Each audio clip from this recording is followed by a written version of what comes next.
കണ്ണമംഗലം വടക്ക് കരയുടെ പ്രത്യേകതകൾ എന്തെല്ലാമെന്ന് ഒന്ന് വിശദീകരിക്കാമോ? കണ്ണമംഗലം വടക്ക് കരയുടെ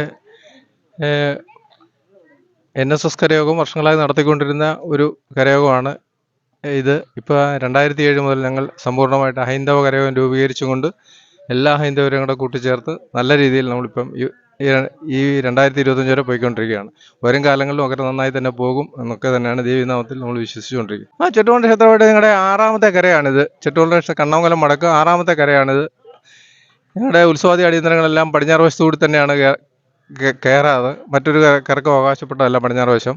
അതായത് ഞങ്ങളെ ഈ പടിഞ്ഞാറ് കൊടിഞ്ഞല്ലൂർ ദേവീ ക്ഷേത്രം എന്നും പറഞ്ഞൊരു ക്ഷേത്രമുണ്ട്. അവിടെ നിന്നാണ് ഞങ്ങളുടെ ഈ ഉരുളിച്ച എതിരേൽപ്പ് കടന്നു പോകുന്നത്. കടന്നു വരും ഈ തേര് കെട്ടുന്ന ഈ സ്ഥലം മുതൽ ചെട്ടുകുളക്കര വരെ എത്തിയിട്ട് പടിഞ്ഞാറ് വശത്തുകൂടി മാത്രമേ നമ്മൾ ക്ഷേത്രത്തിനുള്ളിൽ പ്രവേശിക്കത്തുള്ളൂ. അതാണ് ഞങ്ങളുടെ പ്രത്യേകത. മറ്റൊരു കരക്കാർക്കും അതിൽ പ്രവേശനം അനുവദിച്ചിട്ടുമില്ല. ഈ വർഷത്തെ കെട്ടുകാഴ്ചയുടെ പ്രത്യേകതകൾ എന്തെല്ലാം ഒന്ന് പറയാമോ?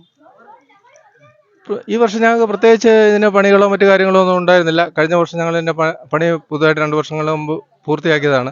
പുതിയ പണികളൊന്നും ഇല്ലാത്തതുകൊണ്ട് പഴയ കെട്ടുകാഴ്ച നന്നായി തന്നെ ഞങ്ങളിപ്പോൾ ഇത് കൊണ്ടുപോകുന്നുണ്ട്. പുതുതായിട്ട് പണിയില്ല എന്നുള്ളതാണ് ഇപ്പോൾ.